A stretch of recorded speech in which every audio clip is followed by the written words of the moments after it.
I'm gonna chase it, and I'm gonna chase it. I know we can't ignore it, no matter how hard we try. And I'm gonna chase it, and I'm gonna chase it. I know we can't ignore it, no matter how hard we try. Fire in the veins, I fight to gain, breaking all the rules to keep me sane.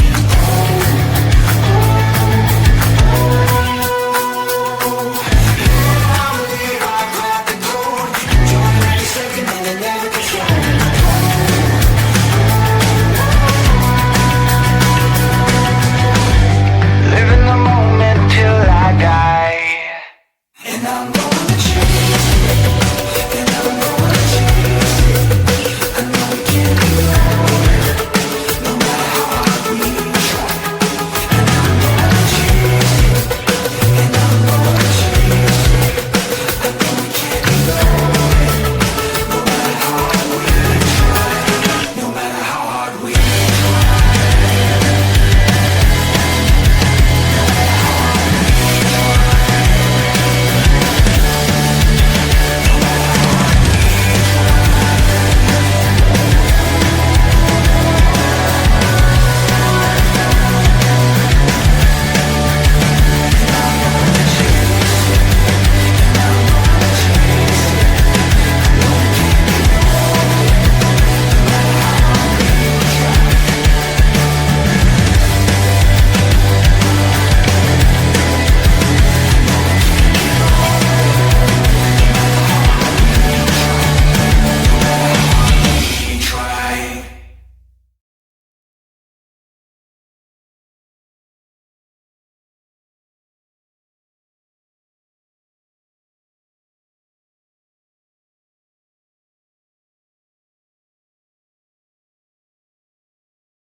Good afternoon, ladies and gentlemen. Welcome to a brand new show of 4th and 10U. I'm your host, Ali the Persian. We got Mike in the mic in the house. What is up, Mike?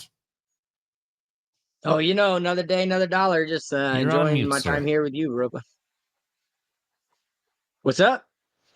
Oh, I think you're back now.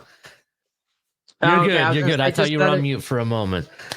Another day, another dollar. Just enjoying my time here with you, Bubba. Very good. Sounds awesome, man. I cannot wait. We have an exciting show because we have a special guest in the back. I cannot wait to bring him up. He's been a longtime friend, someone that's part of the familia over here on TFTG. Everybody knows him. But before we get into that, I definitely want to address, does the cleat fit, right? This is kind of important. This week's does the cleat fit, right? I kind of think it fits based on what current events are and what has happened as of recent. And it's called the 988 Lifeline. So the 988 Suicide and Crisis Lifeline provides free and confidential emotional support to people in suicidal crisis or emotional distress 24 hours a day, 7 days a week across the United States and its territories. The 988 Lifeline is comprised of a national network of over 200 local crisis centers, combining local care and resources with national standards and best practices. So, why the 988 hotline? I'm pretty sure everybody knows at some point, everybody knows somebody that may have needed help, right? Have you ever been in a really dark state? Maybe life has not been going your way. Maybe things just have not been very good. Maybe you're in a really bad situation. Maybe it's financial related. Maybe it's work related. Maybe it has to do with family or maybe a death of a loved one, right? If you know anybody that has been down or in a dark place because of those things, this would be something I'd recommend providing them. The phone number to the 988 hotline, or even calling in to let them know about someone that may need their services. Right? Every morning when I get up in the morning, I go and hug my kids. Right? I hug my loved ones. I hug my wife. I hug my mom. I hug my dad when I see them. Right? I hug my siblings. All I can say is that don't ever not check up on your friends, family, and loved ones, right? Always check in with them. You never know when one of your friends or your family member or somebody you know, maybe even a coworker, maybe they're not being themselves. You know, you ever think about that?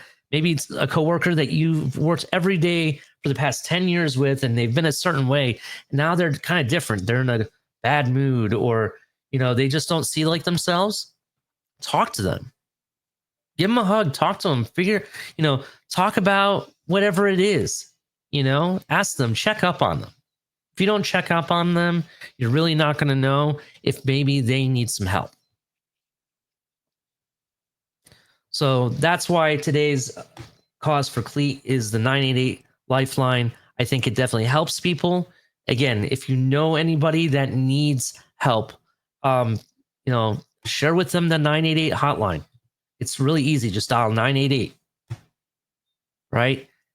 And even if you want to be anonymous, you don't even have to give your name. You can be anonymous. Just talk to them.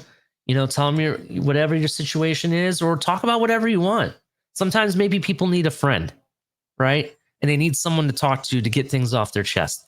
This is a good way to do that. And if you want to know more about the 988 Lifeline, go to 988lifeline.org. There you can learn how to get involved, about the services they provide, their providers and professionals that are involved in the program, and how to get help as well as other services and facts about the services they provide and who they assist. Did you have anything to say about that in addition? No, man, I think it's a great cause. Mental health is a big deal for me. I've worked on my own, for the last 4 or 5 years now.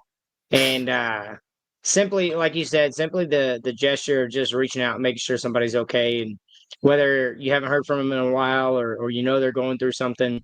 I got a buddy of mine that I actually got 2 buddies that recently lost one of their kids. And just being able to be there for them and in those moments, and just having somebody that feels like they care, and that they can talk to, that's willing to listen. It's a big deal. And I think the 988 hotline has a lot to do with that area of just being there for somebody. Because it's tough when you get to a dark place in life, and you don't see a way out. And if you have that thought that maybe ending it's the best way, it's tough. You feel alone. I think you probably feel like there's nothing else you can do to change the situation. And so I think organizations and places like 988 are great, because when those people do feel alone, they at least they have somewhere to go. Yeah, 100%. I agree with you. And it, like I said, it doesn't have to be, somebody, it could be a random person that maybe you work with that could maybe use services they provide. That's why it's always good to talk to our colleagues, talk to people we know, talk to your loved ones, right? Check in up on them. Yeah, I implore everybody to share that information if you have somebody that that could really help get help from this service. But with that, as I do every show, make sure you hit the like button, turn on the notification bell. Make sure that you subscribe if you're new. Tell your kids, tell your family, tell everybody about 4th and 10U. We'd really appreciate it. And make sure you also follow us on Twitter at 4th and 10U. And you can also comment in the comment section below our shows. You can also, if you're watching us somewhere else, make sure you come watch us on YouTube. join the chat when our shows air. We'd really appreciate it. And we got some big news coming up. Some big news. We won't be putting that out today, but soon there's going to be some banging news. I cannot wait to share that with everybody. But let's not leave the man waiting. This man is an inspiration here at TFTG. He is honestly one of my favorite team members. I love everybody. I love everybody the same, so I can't even say that. But what I will say is he is the bacon and shaken. He is the Shake Money. What is up, sir? What's going on? How you doing, man? Pretty good. Shake Money, welcome to 4th and 10U. Really appreciate you being here. How's everything been? Everything's good, man. Can't complain. Gotcha. That's really good. I love that pizza box you have above you right now. Yeah. You know, I'm on Larry K's channel, and what is it? So I hang out with this guy named Anthony Pialucci, aka we call him Lucci for short. He does happy hour with me on Thursdays during the season. So we hung out. And he took me to his friend's house, who's the owner of that pizzeria. And man, he gave me the red carpet treatment. He gave me some fine cigars, whatever. I got a bunch here. You know, some good cigars, man. I'm talking about top quality cigars. You know, some Cohibas and Cuban cigars, whatever. And man, and then I went to his pizzeria before I left. I got a large mushroom cheese, and I tell you what, it is amazing. I was about to ask you, are you a mushroom kind of guy? Yeah, my wife is a mushroom kind of guy. I personally was not the biggest mushroom guy, but it's starting to grow on me, to be honest. My wife, she cooks like fried mushrooms and stuff like that, which I'm really down for. But yeah. That's interesting.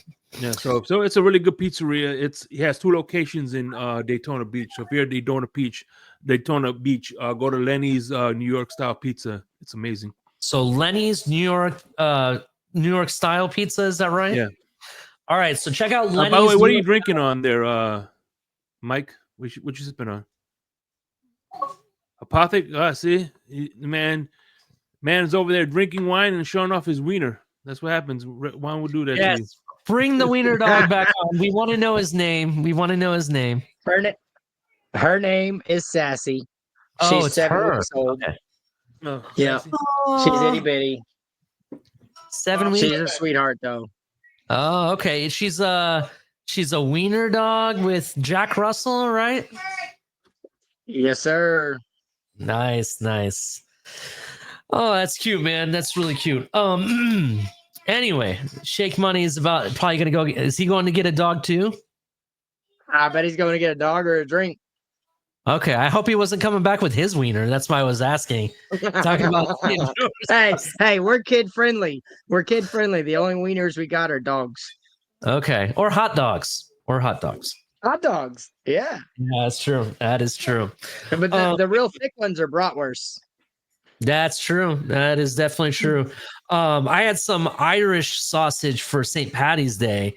That was so interesting. I never had Irish sausage before. But it was pretty good. Man, we got a loaded show for you guys. When Shake Money gets back, we're gonna start this thing. We're gonna hit it off with a banger. It's gonna be a lot of fun. He had to go get his bottle. Yeah, but by the way, this is one of my favorite Chardonnays. It's actually Stephen Ross Chardonnay. That's awesome, bro. That is awesome. And, I'll open up a bottle of Josh Cabernet. So we could, yeah. So my boss's birthday party. I went to my boss's birthday party recently, right? And one of my other people above me, I guess they're another boss of mine, I guess. She was there and she brought some Moscato wine. If you guys know what Moscato is, it's like a sweeter wine. It's a dessert wine. It was actually pretty good. The one that I've had some bad Moscato before. This one was actually really good, right?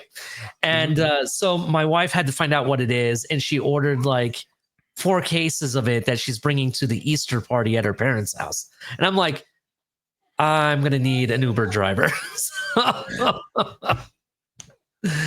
Oh man, but yes. Cheers, Shake. So Cheers. give me. I want to know the Stephen Ross. Is it like a dry wine or is it It's fruity? a Chardonnay. It has a nice little caramel note, a butterscotch finish to it. Butterscotch. Okay. What about yours, Mike? What's yours have? It's fruity. Well, I don't know if you know red wine. They all taste the same, but it's pretty fruity. It's just super smooth. That's why I drink it. It goes down, no headache, yeah. no nothing. It's real crisp. It's a good one. Yeah, definitely. It's a red blend. So Yeah, it's a red blend. Exactly. It's Cabernet, Merlot, all of them in one.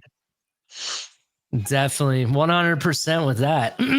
Well, by the way, real quick, I don't know if you know this, Mike, but I'm in the wine industry, and I got my wine level 2 wine certification. I'm going for my level 3 next year. I'm doing my spirit certification this year, so that's why I'm I kind of in the Josh is a good one. I ain't mad at Josh. That's probably one of the most popular ones in restaurants right now, especially for vendors to get in the place.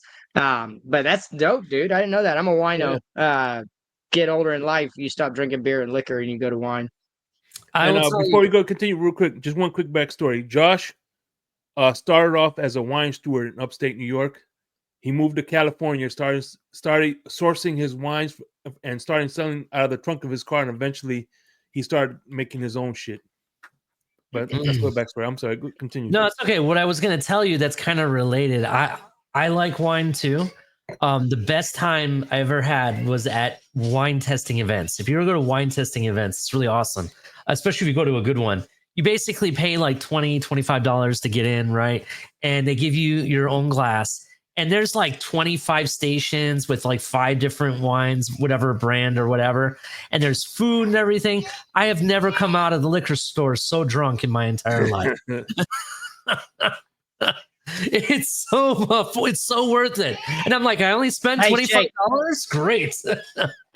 What's up? Shake, my dad, he used to, when he was in the military, Bullet Bob, he used to go overseas and they'd stop in the Azores on the way home. And he brought home an ice wine one time, super skinny bottle. You literally got about that much, but bro, I'm telling you that's you want to talk about sweet. Moscato ain't got nothing on ice wine, but ice wine was, I mean, it was some of the best I've ever tasted. One of my favorite wines is Sauterne, and it's similar. It's made with these rotten grapes, and because it's so concentrated, it's just like the ice wine. It's a small thing. And it's one of my favorite ones, Sauternes. I love it with shrimp fried rice, sweet and salty. Nice. Have you ever had the Amarone? Amarone from Italy, yeah. It's delicious. I'll tell you man, what. That's the best wine to have with pizza. Ooh. Okay.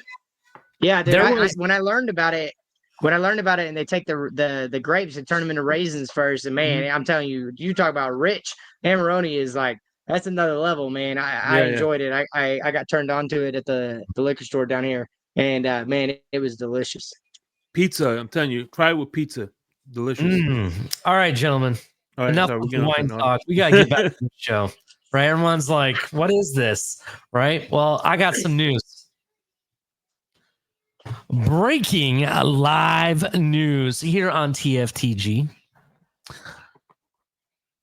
That is right. We have some breaking news that we're going to be talking about today. Let's start off with some big news. Bill Belichick, right?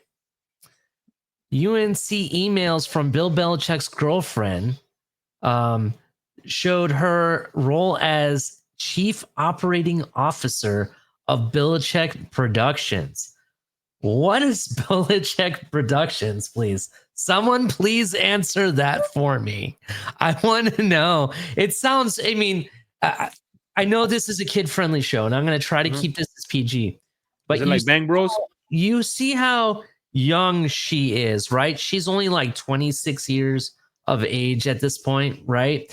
And you know how old he is, right? What Mhm. kind of productions are they making? I would really like to know. Is it like I'm just saying, is it some type of how-to video, or Mhm. is it about is it a video about aging? I mean, I just want to know what type of productions are they doing over there, and the fact that she's the CEO, we really know who's wearing the pants in that relationship at this point. So, what are you Well, guys? well, well, you know, There's there's a production where I see like young beautiful women, they get practice on how to do job interviews on a sofa. It's called casting couch. I think that's Oh, what okay. they're doing. Oh, maybe. I don't know. I don't know. That's a little bit too much. That's I guess we could do that over, StreamYard if they don't have to be on their couch to do it, to be honest. But that's another hearsay. I got more news on top of that. Breaking California star running back Jaden Ott has signed with Oklahoma, the school announced. That is big news right there. He was a guy I was actually hoping Ohio State may pick up in the transfer portal. But he signed instantly with Oklahoma. Shout out to him. What do you guys think of that? I think it's a pretty good pickup for Oklahoma. Let's actually talk about the transfer portal real quick. Is there a lot more players in the transfer portal this year than there has been ever, to be honest? Yeah, because they don't have to sit out a year. It's bogus. It is kind of bogus a little bit. I mean, every time I sneeze, someone else enters the transfer portal. That's what it feels like, right? I just looked the other a few minutes before the show started. There's a big time offensive tackle from North Carolina that is joining the transfer portal. Actually, even bigger news since we're talking about Bill Belichick, right? Bill Belichick is losing a really good big time offensive tackle or offensive lineman. And he's also losing, I want to say it's either a defensive end or defensive tackle that's supposed to be pretty good over there as well, from what I understand. That they're joining the transfer portal. So it is very interesting what's happening here. But I'm seeing multiple players daily joining the portal. I guess money talks. Is that really what it's all about? All right, so let me if I may chime in. Sure, definitely. Well, I look at it like this. Everybody has their own lens to look at things. I look at the lens of, look, coaches get fired. Nick Saban, look at that. Nick Saban retired out of the blue. You go to a program. As a matter of fact, I was listening to in the Fish Tank podcast, which, by the way, OJ McDuffie is going to be on the in the blender this week, and he was listening to Jamie. He was with Jamie Nails, right? And he said that he got recruited from FAMU, Mm-hmm. and his freshman year, when he got there, the coach that recruited him got up and took another job. So it's like, now it's also not fair to these players that get recruited by a certain coach and have certain expectations to play a certain scheme. Now all of a sudden, they're the coaches are leaving, and they the new coach they don't mesh with, or they decide to change the style of offense, or somebody they find a good recruit comes and or leapfrogs them in the depth chart. So I think, to be honest with you, one of the excitements of the NFL is the free agency. Think about this. Free agency is so exciting that they let 2 days, you get a legal tampering period. You know what I'm saying? 2 Mm-hmm. days in advance, so the frenzy could start early. You know what I'm saying? So I think, to be honest with you, I think this is like the new free agency is the transfer portal, and every year, to me, players get to play with new coaches, get to learn under different schemes, and to be honest with you, it keeps the landscape fresh and new every year. That's how I look at it, anyway. So I want to chime in on that. So you brought up something that Bullet Bob and I have discussed multiple times. It's one of the only reasons I think that you should be able to transfer is when the coach leaves. Because like you mentioned, when the coach recruits you and your parents sign on and you sign on because of the coach's vision that he shares, I think if he leaves, you should be able to transfer. But my problem with the transfer portal is these guys that aren't breaking into the starting role or even the backup role, and they're taking the easy way out. They're like, you know what? I'm just going to go to a new school where they don't have a guy at my position that's a top dog. And so it's like, Alabama for years when Saban was there. I mean, Najee Harris, TJ Yeldon, all these guys that had to sit behind people like Mark Ingram and what was his name? The dude that came to Miami. Anyways, they earned their spot. They waited until they had the opportunity to be a starter. But these guys now, I'm not starting. I'm going to go somewhere else. And I think it's crap, man. But I agree with you that if the coach leaves, you should be able to leave. And I also agree that it's turned into free agency. But the NIL, go ahead and bring up the banner for the NIL because I want to talk about that really quick. So and real the quick, NIL one last right thing. now, One thing I want to bring to is you got to remember, just because the head coach is still there doesn't mean they sometimes they change offensive coordinators. So this offensive coordinator may run a different scheme, and he's like, you know what, I don't do well in this scheme, so I'm just going to look terrible. I want to go to a school where the scheme is going to suit me and is going to make me look good for the NFL scouts. Mm. And I don't disagree with that, but my problem, I don't know. Okay, so yes, I agree with you. Maybe if you're an offensive player and the offensive coordinator is the one that brought you in and he leaves, cool. You can go somewhere else that fits your style of play. I get that. But my problem with the NIL right now, and it leads to the transfer portal, is they're like Nico. We're gonna talk about him in a minute, but they're like, okay, I can get more money at this school, and so I'm going to transfer and play right away. And that's my problem is that I like the transfer portal in the past where you had to sit out a full year. You lost a year of game tape because you transferred. If you're going for more money, that's one thing. But if you're going because you haven't earned the right to start, I have a problem with that because it's an entitlement issue. It's sitting here saying, you know what? I'm not good enough to start on this team, but I'm good enough to start on this team. So I'm going to go ahead and leave instead of working hard, earning your spot.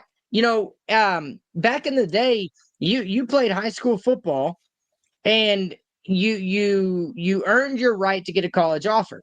And then when you got to college, you earned your right to be an NFL draft pick. And when you got you wanted to be a day one pick or day two pick, whatever it is, but if you got drafted at all, it was a success. And then you still worked hard to keep a spot on an NFL team. But the NIL nowadays, somebody's gonna be like, hey, I got more money to offer you. You couldn't start at that school, but if you come to this school, you can start, and I'm going to throw another extra $1 million on top of it.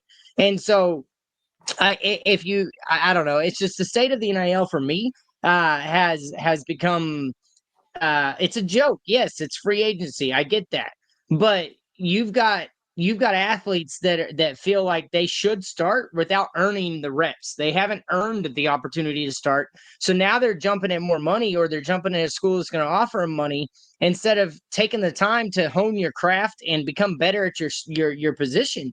Anyways, that's just my state. That's my take right now on the transfer portal. And I don't disagree. If you're on the defensive coordinator recruited you, the offensive coordinator recruited you, the head coach, whoever it may be, if they leave and the new person that comes in doesn't fit your style of play, sure, transfer to another school, but you better sit out a year and learn learn the system at the new school, because right now when you transfer, you get to play, and it's a lazy way out. It's a way for these kids to it's just the easy way out. Honestly, it's like, hey, I'm not good enough here. Instead of working harder and getting better, I'm going to go somewhere else. Anyways, that's my soapbox. Yeah. And I could think of two quarterbacks that it benefited was Joe Burrow and Jalen Hurts. And two of the benefits is, again, I don't disagree. Mhm. Go ahead.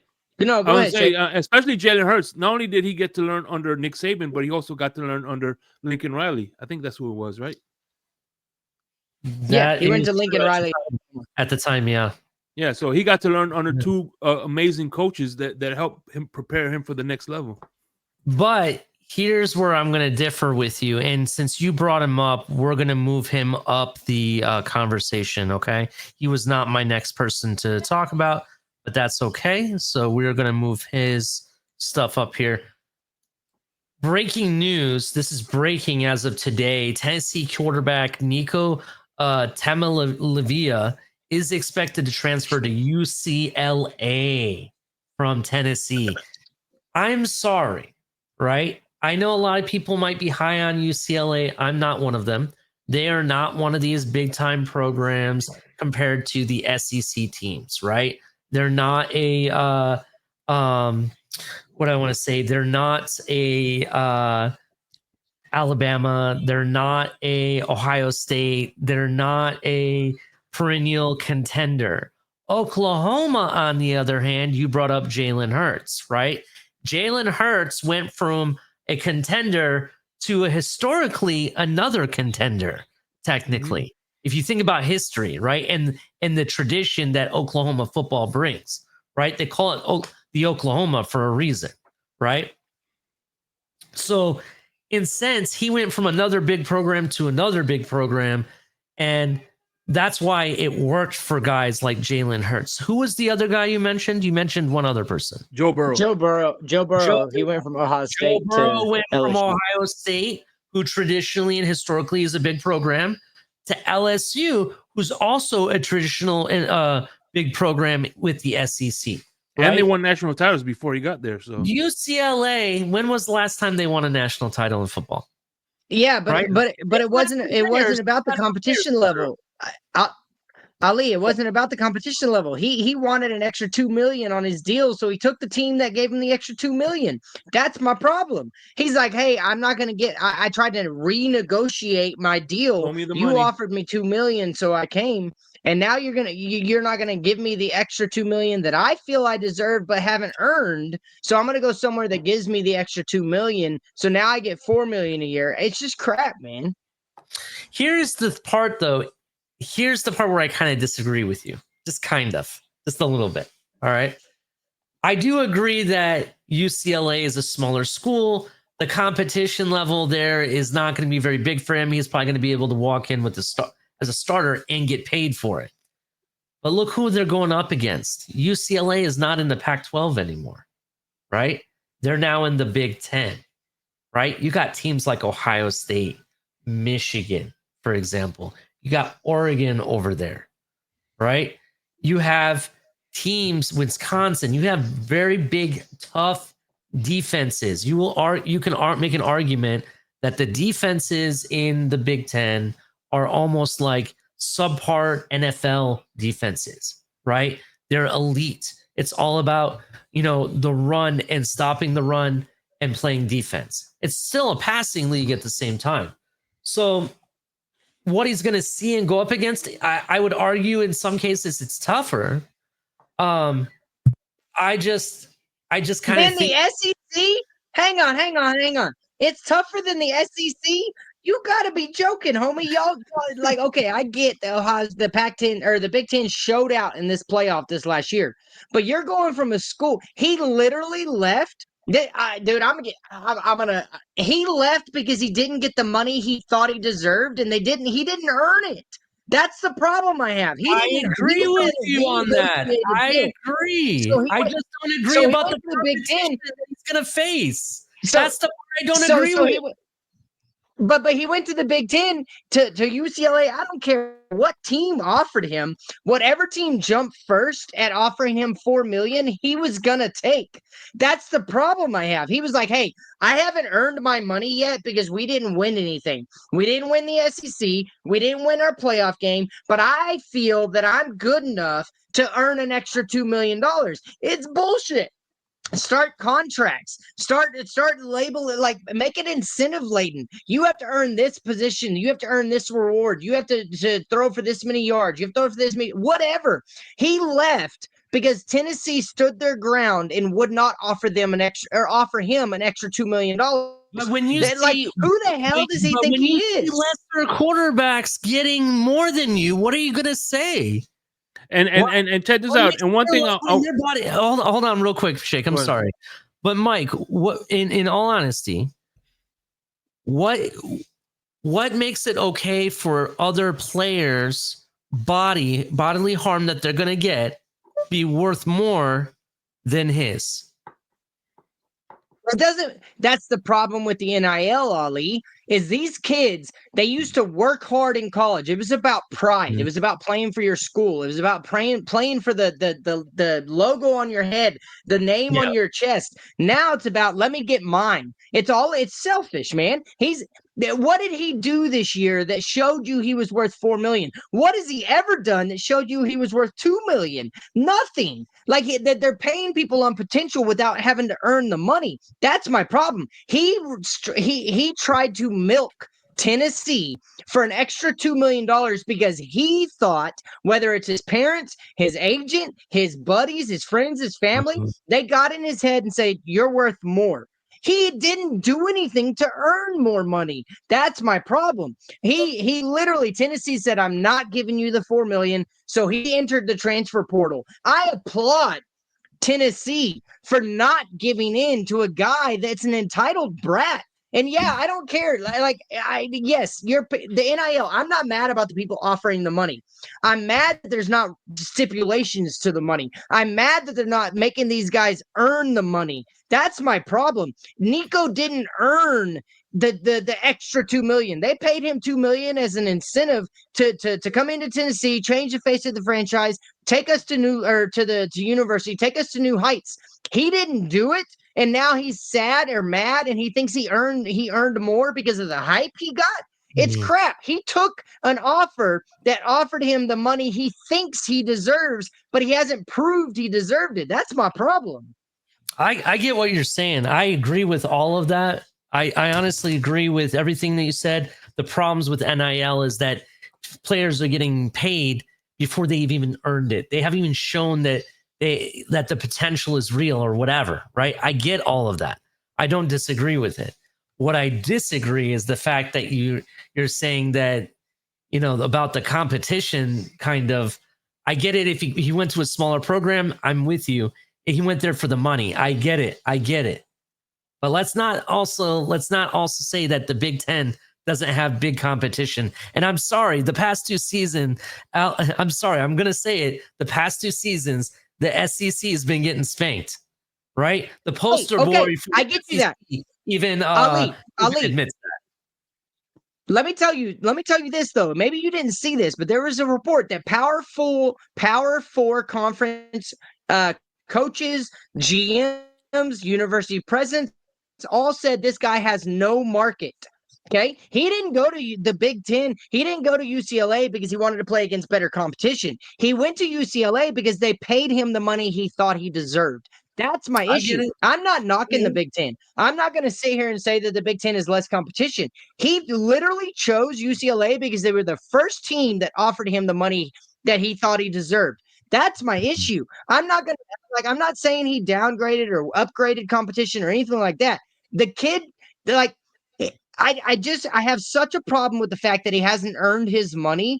But somebody who didn't have a quarterback, UCLA wasn't even on the radar for a good team. Now they got a guy that had SEC experience. He had a decent season. So let me offer him $4 million. He can come in and he fills a hole that we weren't able to recruit. That's what they did. He didn't choose the UCLA because of the competition. He didn't choose UCLA because it's going to help his draft position. He chose UCLA because they were the first team that offered him $4 million. I get you. Shake Money, did you have any final thoughts on this? I have something that's related to this I want to bring up. Well, number one, shout out to UCLA because UCLA is we won our first basketball championship playing UCLA, and because of UCLA, it would have been Ohio State and USC, but UCLA beat USC, and and let us leapfrog USC. So we won our second national championship. So shout out to UCLA. There again. Shout out to UCLA, I I love you, guess. Jake. I want to talk about this. This is related. So Urban Meyer says Tennessee is screwed due to the Nico Lamavea situation, right? Blah, blah, blah, blah, Urban blah. Meyer offered a rather surprising take on quarterback Nico. We'll call him Nico because I can't say his last name. From the Tennessee Volunteers. Meyer said the Triple Option podcast that the Volunteers are screwed because of the situation. Here's the reality, he says. Tennessee is screwed. They got a problem. You lose a potential high draft pick. The backup quarterback left last year, and now you have a redshirt freshman that threw 9 passes and a freshman. You have a zero experience. The potential opens as the portal opens as we speak. They're going to have to go get one. Everybody is saying, hey, nice job, Tennessee, making a stand. I've got a little comment on that. Tennessee plays Florida usually every year in October. Can you imagine that game going the other way? And Josh, how do you say his name? Shake Hupel? Heupel. Josh Heupel grabs a Oklahoma microphone quarterback. stands on the 50-yard line in Neyland Stadium and says, hey, it's okay. I made a stand way back when. Well, so I agree with him. But that's screwed. Yeah. They are screwed because now they're left with chums that decided to join the portal at the last minute, right? So hang on a second. Ali, did Nico do anything on the field to earn $4 million last year? Did he beat any big schools in the playoff? Did he win his playoff game? Why should they have given him an extra $2 million? This goes back to the NIL. That's why they're screwed. Urban Meyer's always been a forefront thinking guy. He's not an old school guy. I wouldn't have a doubt he paid everybody that played with him. What I want to say about this aspect is I'm not saying Urban Meyer's wrong. Tennessee is screwed, but it's because of the NIL. People aren't going there anymore. Granted, they haven't had a quarterback in forever, but people aren't going there anymore because they're not getting paid to go there. The only reason they're screwed is because they stood their ground. So yes, Urban Meyer's right. Tennessee may be screwed, but I applaud them anyways for not giving in to a 19-year-old's demands that he deserves more money. Well, you asked what did they do, right? Well, I believe they were number 7 in the nation, right? They did beat Alabama in a big time game. They did beat Oklahoma. They did beat the Gators. They did beat. Did any 3 of those make the playoff? Vanderbilt went on a little run there. Go ahead. I said, did any 4 of those teams make the playoff?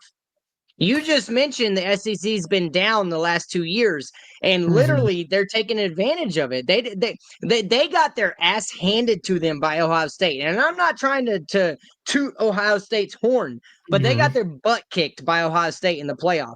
They literally bent over backwards, raised their skirt up, and said, "Here you go, take the game." Tennessee has they are an old blue blood program, whatever you want to say. What did they do this past year? They took advantage of a weak SEC. You mentioned Oklahoma, trash school. You mentioned Vanderbilt, got hot. You mentioned what was it? The Florida. Florida, if they had their quarterback all year, they would have been great towards the end, but they still would have had 3-4 losses. They beat a bunch of teams that were beatable. That's my problem. Like Josh Heupel played Oklahoma. He has the Big 12 experience in his past. He's a good coach. I'm not going to take anything away from him. But Tennessee didn't do anything spectacular that this kid deserved the money. Yeah, I completely. Sorry, I'm not trying to interrupt. I'm super passionate now about the NIL, and I think I completely understand what you're saying, right? But this is the part where I kind of disagree. Okay, I agree. He didn't deserve the money. Take that down so we can see Shake. Oh yeah, I'm sorry. I apologize. It's all good. I got talking about something here. I don't disagree with anything you're saying, right? The real problem, it's not, and to be fair, we're not mad at him. We're mad at the rules that the NCAA allows for NILs, right? What this whole the whole ruling with NILs and the laws behind them, that's what we're mad about. Because here's the reality. When you say he doesn't deserve however much, there's other quarterbacks that are lesser than him that did nothing more than he did, getting 10 times more. Hang on. You. What is he? What did he do that shows he's worth $4 million? He's a borderline dual threat quarterback. He has a decent arm. He didn't nothing he did jumped off the page. I get like the guy in Michigan, Bryce Underwood getting paid $14 million, whatever it is. I get all that, but like I'm not okay. Maybe I'm not mad at Nico. I'm mad at the people in his ear. I'm mad at his parents. I'm mad at the high school coaches that didn't humble this kid. The society today has gone to an entitlement mentality that just because I play quarterback, I got recruited by Tennessee, and so I deserve all this money. So maybe I'm not mad at Nico for trying to get his. And yes, it goes back to the NCAA not regulating this NIL money. But I'm mad at the people that are in his ear telling him that you're playing at freaking Tennessee. Peyton Manning played there. There's been tons of NFL players that have played at Tennessee. It's not like you were at an ECU or an Akron or a Tulane or any of these smaller schools and you're trying to go to a bigger school. You're at one of the biggest. They have like 110,000 seat capacity stadium. It's one of the biggest and best schools in the country, but they didn't pay you. So instead of playing for the pride of the T on your jersey, you went somewhere because they paid you more money. That's my problem. I get that Troy Aikman played at UCLA. There's a bunch of players that have played at UCLA. He didn't go there because it's UCLA. He went there because they gave in to his demands. He said, I want $4 million. They said, sure, we don't have a quarterback. Come on over. That's my problem. Maybe I'm not mad at Nico. I'm mad at the NCAA for not regulating the NIL, but I'm also mad at the people that raised this kid for raising him to think he's earned money that he never earned. Anyway, sorry, guys. I'm on a huge soapbox with this NIL. I'm telling you. I hear you, Mike. And basically, what I'm just trying to relay, which you just summed it up, what I was saying there at the end of it. But what I'm saying is that the NIL has created a market, right?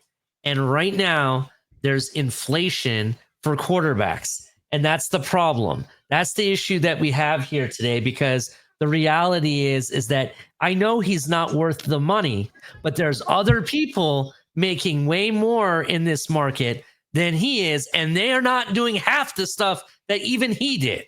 And think about how bad that is. That's where I'm coming from. So I agree with you 100%, but ultimately that's the NCAA and whoever is in charge of NIL and those people in representation that those players have. That's who you need to be upset with, and I agree with that 100%. Shake. Final thoughts on this? Go ahead. Oh yeah, Shake. I definitely got to address that Urban Meyer, man. See, Urban Meyer was the coach when we won our second and third national championship, and he raised the standards for Florida. So shout out to Urban Meyer. Salute. 100% shout out to Urban Meyer, Ohio State legend. Thank you. Won the very first college football playoff, spanking who? Hang on, Alabama Shake.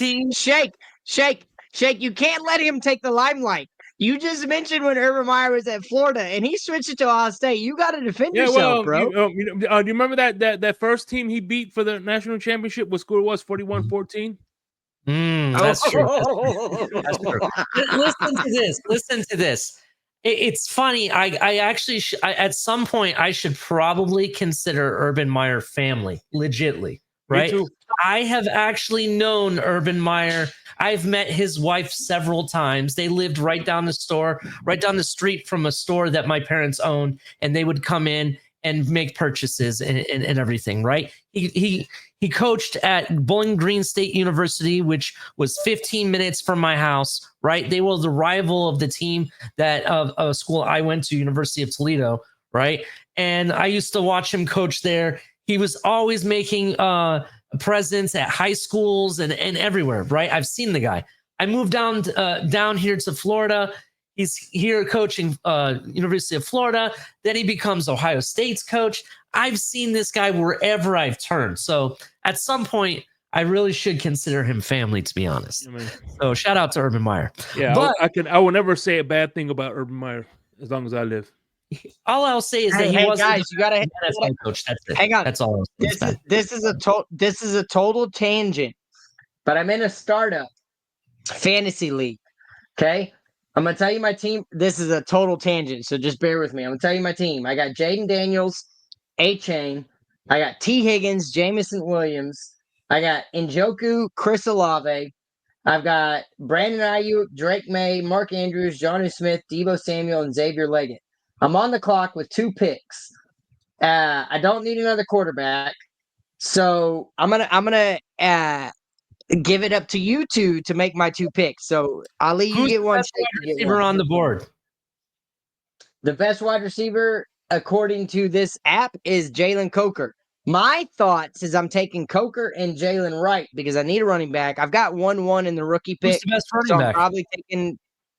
I'm probably the best running back is Blake Corum or Jonathan Brooks, whichever one you think. Brooks probably ain't playing in 2025. And then I've got, let's see, Bateman's available. The Romeo Dobbs. So do either of you have an issue with Jalen Coker in Carolina or Jalen Wright in Miami? I think Jalen Wright's going to have a much bigger year this year, so I think that's good. Croker, I'm okay with either if he's the best receiver on the board. Who are you taking, Shake? Sorry, what was the question? You're mute, yeah. So I'm in a fantasy draft. I've got 2 picks back to back. I've got a decent team, but I need a running back, and it never hurts to have wide receiver depth. Now, I thought about taking Anthony Richardson and Tua Tagovailoa because it's the 11th round and the value's there. Mm-hmm. But I've got Jonathan Brooks, Jalen Coker, Blake Corum, Tillman, Wright, and Bateman. I want to take Coker and Wright. Do you think I'm crazy for taking either? Yeah, listen, as a Gator, I don't think Anthony Richardson. I think he's going to be getting benched soon. Yeah, I like Bateman.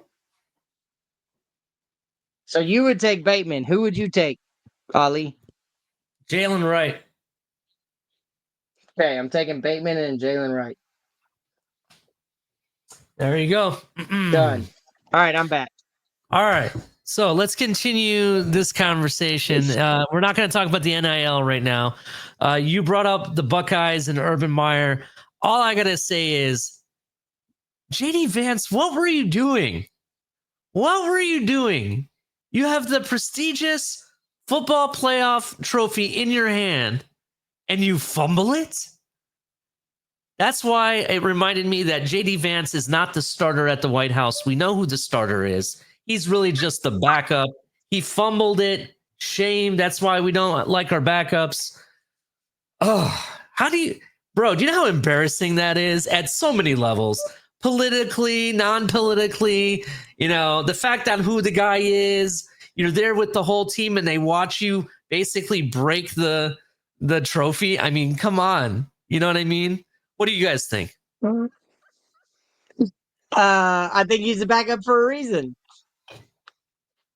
That's true. He's the backup for a reason. He can't hold on to the ball. The football in the presidency is the nuclear codes. And if he can't hold on to it, that's why he's vice president. And the president has to hold on to it. I'm glad you got my my thoughts on that. That's exactly where I was thinking. What do you think, Shake? What do you think about what he did? Turn your mic on, Shake. Well, listen. I just don't want him to fumble the country. I'd rather him fumble his trophy. Fair enough. I'll take it.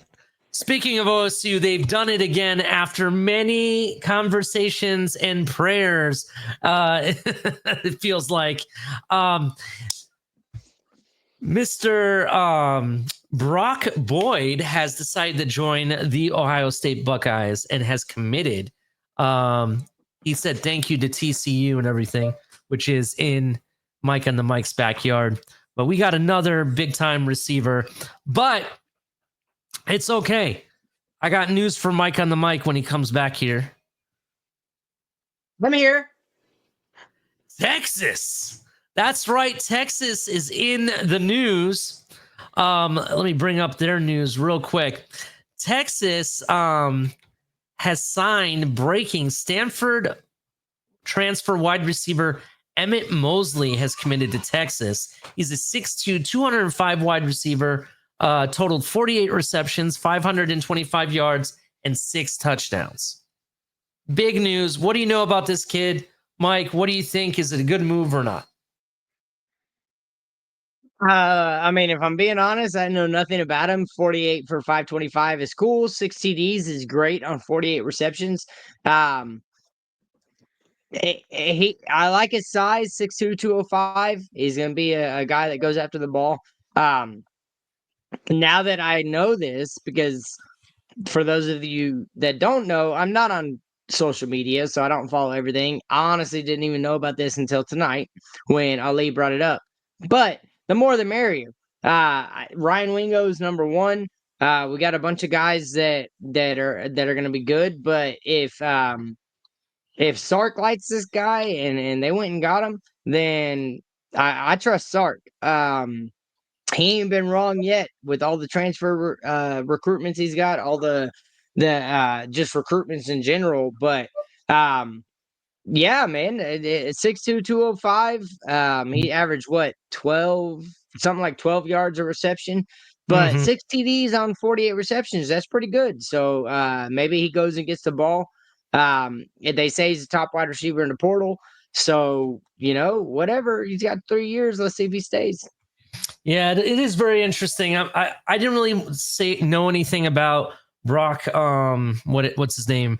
Brock Boyd. To be honest, I don't really know too much about the guy. Of course, you bring up the Ohio State guy again. Well, it was somebody else we signed, another person, which I wasn't expecting us to sign receivers, though. You know what I mean? We have too many of them that are in the room. We got a new guy. We have JJ Smith, obviously Jeremiah Smith. Shout out to him. But we got another guy, Quincy Porter, is a big time guy. He already has an NFL name, in my opinion. Pause. Shake. If you haven't figured it out yet, this is totally an Ohio State podcast. I'm just in the corner as the Texas fan.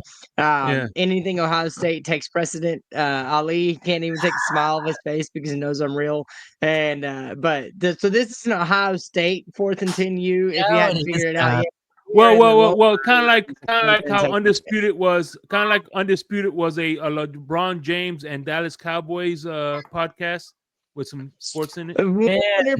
It's totally an Ohio State. It's totally an Ohio State podcast. It is not an Ohio State podcast. I cannot help that they're in the news. I even left you for the last person to be brought up. Texas. Hey, right? I appreciate it. I'm leftover. It's fine. I'm the leftovers. It's totally You're cool. not leftovers. I mean, I was trying to make you the main event. I was hoping there would be more information that you had. All right, my bad. Man, I didn't even know about him. I'm so focused on Archie Manning and Ryan Wingo and Colin Simmons. Like, this kid just fits into the puzzle, but this is totally an Ohio State show. One day it'll be not when they don't win again, but it's fine. It is so bad to be an Ohio State fan because it doesn't matter what you do. Everybody thinks that you're trying to showboat just because the fact that you're in the news. I just opened up my X just instantly, just while you were speaking, Mike. The very first thing at the top of I opened up X. You know what X is, right? Twitter, right? Yeah, it's Twitter. Yes. This must be a family show. I don't know what's on your mind.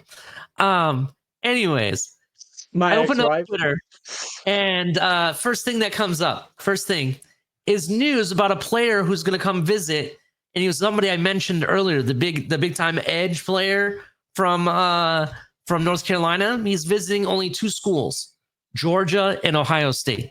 That's the news. I can't Okay. help it that we're always. Well, So- here's the thing. so Hold on. Here's the thing, real quick. If, like, for instance, when I open up my Twitter feed, I see nothing but Florida news. So when your news feed is mostly Ohio Exactly. State, it's going to be on your news feed. I get it. 100%. That's no. Hang Right. on, Ali. No, you're out of this. This is me and Shake. I have 4th and 10 use Twitter or X on my phone. I pull it up, and I've even mentioned this to Ali. I see nothing but Ohio State news, and then I see like workout videos and some cooking videos, some random stuff. I see like minimal Texas stuff. Right? He follows everybody under the sun that is Ohio State, so of course he's going to see Ohio State first. No. First of all, that account, I will not let you get away with that, Mike. I will not let you get away with that. First of all, that account, I went to every single fan base community I could find, including Texas, and selected them and followed them, right? Go look. There's tons of people. I followed a couple Ohio State people. I can't help it that Ohio State puts out more news than your team. I can't help it. Wait. How many non-Ohio State posts have you liked? Well, on my own account, I like a lot.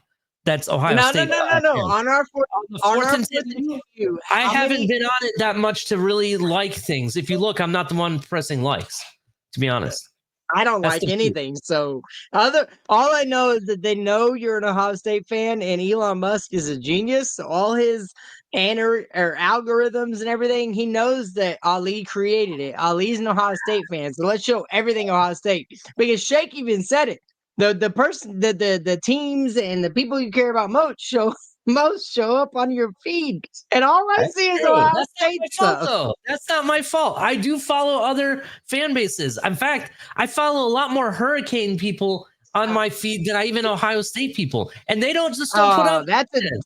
hang I on, can't hang help on. That's a diss to our guest. Why are you following Hurricanes instead of Florida? Hey, 'Cause hey, I live a in lot of South Dolphin Florida. fans are Hurricanes. That's what it is. Most of my fans are my fans. Most of the fans that I hang out with are Dolphin fans, and by proxy, most of them are Hurricane fans. That's Hey, why. the 2 biggest Dolphin fans I know in my life are Gator fans. Shout out to Shake. Appreciate you. Go Gators. All right, Hey, enough of this Ali, I love conversation. you. Hey, we're next. We got to go to what's next. We're already an hour into this. We got to get it move on. We're on the bottom line now. That's what we're on right now. Shake gets to start it out. Bottom line, Shake, what do you got to say about everything we talked about tonight? Nothing. I just want to remember that. Oh, Shout out to Florida, and we won 3 national championships in football and basketball. Thank you. well, I actually have questions about Florida's program, so let's actually talk. I will do the. I'll do. We the could, world- you know, what, I'm be on for 2 Yeah, episodes. If you want to do that for next episode. No. Okay, but the next That's episode. a good idea. It's a good idea. It's more about the others. What's happening next week, though? That's kind of Okay. So go ahead. Ask me. I'll make it brief. my question for you is: what do you think the state of your team? Are you happy where they sit? Do you have any expectations? What do you expect of your team? I just want to right. I don't think we're going to be in the playoffs this year. Maybe next year. But however, I do. I want to see. I'm excited to see DJ Lagway's second year. We all know that sophomore slumps it happens because teams have figured them out, and let's see if they could adjust to the adjustments they made to him. You know what I'm saying? So Okay. Hey, Shake. On DJ, if he Mhm. played against Texas, I'm gonna keep my opinion to myself. But if he played against Texas, do you think y'all would have won? no, I Why? think that was a total team annihilation. I think that we were. I think that's what the loss that helped us kind of bounce back was the Texas loss. But I think we would have lost. I think you guys were a lot further along than we were, And I think we just start getting our groove last year. I think, again, I don't expect playoffs this year. I think it's next year, but I do expect a better, maybe 2 games better than what we did last year. That's my expectations. At least 2 games better than what we did last year. So Very, very interesting. I'm surprised that you and we find want to beat Miami. And I I'll be get you. happy. I'm surprised you're kind of cutting yourself short when it comes to the playoffs, because I actually have you guys as a dark horse winning the SEC. If Texas can't do it, I have you guys doing it. I like some of the pickups you have. You have a big time corner in Flowers that you guys got committed recently. I like DJ Lagway. If he can stay healthy, I think your team's going to be all right. Yeah. I'm actually DJ surprised. Lagway's my Go ahead. I'm sorry. Go ahead. DJ's my. I was just gonna say DJ's my dark horse Heisman winner. Yeah, but we got a we got a new. We're doing the co-defensive coordinator shit. The co-defensive coordinator. We're doing co-defensive coordinators, and we just got another defensive coordinator because our defensive coordinator left for another program, but or whatever, he left. So there's question marks on the defensive coordinator front. Are we going to get the same production that we got from our last defensive coordinator? And secondly, obviously Billy Napier is still is making the offensive plays. I think this guy is putting too much on his plate. And like I said, again, DJ Lagway, hell of a freshman, but at the end of the day, people have footage out on him, and they're gonna adjust to him. Can he adjust to those adjustments? That's the big question. And again, I'm a big Gator fan, but at the same time, I'm not one of those blind. I don't have my blinders on. At least, dude, I'm gonna tell you right now, dude. I applaud you because, like, the majority of college football fans, when it comes to their team, they have unrealistic expectations. I got unrealistic expectations of Texas. Ali's got unrealistic expectations of Ohio State. Most fans of certain teams are going to have unrealistic expectations. Shut up, Ali. But what I'm getting at is I applaud you because you're a realist. I'm a fan of Napier. Yeah. The defense definitely improved. He's breaking up. Oh, we lost him. Well, I like him to continue. I like what he had to say, except that my expectations are very realistic because we back them up. Yeah. Real quick, my last question, and we'll shut it down. My last question to you, Sheikh, is what do you think the over-under is in the amount of wins? Do you think over or under 9 games? I would say, like I said, my expectations is 2 more wins than what we had. How many wins did you have last season? We had I think we had 6 or 7. Can't remember. 6 or 7. I'm saying I'm expecting at least 8 to 9 wins. I got you. All right. Well, with that being said, everyone, make sure you hit the like button, turn on the notification bell, subscribe if you're new, and everything. We really appreciate you all. Make sure you leave comments below. This is 4th and 10U. With that, we'll see you to the next one.